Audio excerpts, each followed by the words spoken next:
Party का जो समस्या है, हम कैसे अपने पार्टी को मजबूत करेंगे, उस पर चर्चाएं हुई। तमाम कार्यकर्ताओं से वह सुझाव लिए और अपनी बात को भी रखे। सुझाव लेने के क्रम में उन्होंने यह पाया कि हमको कहाँ पर कहीं कहीं पार्टी का जो चूक है उसको कहाँ पे सुधार करना चाहिए। उस संबंध में तमाम कार्यकर्ताओं से हमारे नेता अपनी बात रखें और पार्टी को मजबूती पर बात हुई है। जो चूक होती है हम लोग से चुनाव में, छोटी छोटी चूक होती है, उसको सुधारने के लिए बात पे हम लोग को सुझाव दिया गया है नेता के द्वारा। उसमें हम लोग तमाम लोग मिल करके उसमें सुधार करने का प्रयास करेंगे। पिछले बार जो था 4-5 हम विधानसभा से हम नहीं आ पाए थे, तो देखिए उस समय तो क्लियर था।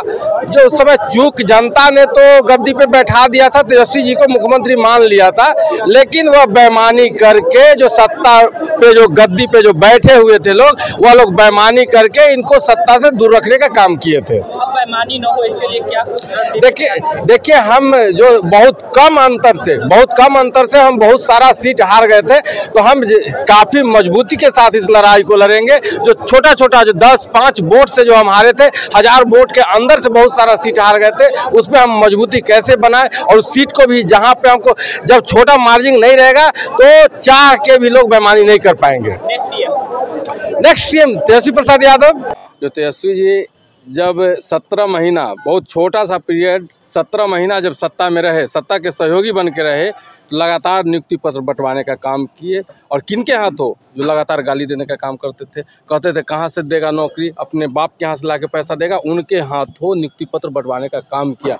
और जब 17 महीना के बाद आज सत्ता में नहीं है, तो बीपीएससी के जो छात्र हैं, तमाम लोग जाकर के अपने अधिकार के लिए, सिर्फ उनका एक मांग है कि परीक्षा को फिर से री एग्जाम करा दिया जाए। उसके लिए उनको लाठी मार के वहाँ से भगाया जाता है और उनको परेशान किया जाता है। यही तात्पर्य है कि हम जब सत्ता में थे तो हम नियुक्ति पत्र देने का काम करते थे, और आज जब हम सत्ता में नहीं हैं तो जो सत्ता में जो गद्दी पे बैठे हुए लोग हैं, जब वह नौकरी मांगने जाते हैं तो उनको डंडा से मार करके और भगाने का काम किया जाता है।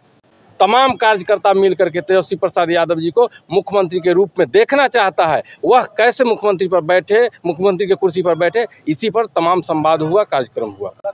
देखिए महिला जो है आधा अधिकार है, 50% के अधिकारी हैं वह, तो राजनीति में उनको आगे ला करके, और हम लोग के नेता यह चाह रहे हैं कि महिलाओं की भी भागीदारी बढ़े और आकर के खुल के आवे महिलाएं और राजनीति करें और हमारे लोग को सहयोग करें। देखिए हम तो पहले कार्यक्रम कर रहे हैं लगातार, और तमाम कार्यकर्ता चाहते हैं, जो भी लोग हैं वो लोग चाहता है कि हम कार्यक्रम करते हैं, पार्टी के लिए लगे हुए हैं, चुनाव लड़े, तो हम मजबूती के साथ अपने क्षेत्र में काम कर रहे हैं और काम करेंगे। टिकट मिलेगा, चुनाव लड़ेंगे, विधायक बनेंगे, तो आप कह रहे हैं कि क्या करेंगे, तो निश्चित रूप से जो भी भ्रष्टाचार होगा, महनार अगर हम लड़ते हैं तो महनार भ्रष्टाचार मुक्त महनार होगा और तमाम मूलभूत सुविधाओं से लैस होगा। आरजेडी का भी सीट रहा है। हाँ देखिए लगातार रहा है, आरजेडी का सीट रहा है वहाँ पर, तो लगातार वहाँ पर आरजेडी के नेता ही जीतते रहे हैं। इस बार भी हो रहा है कि?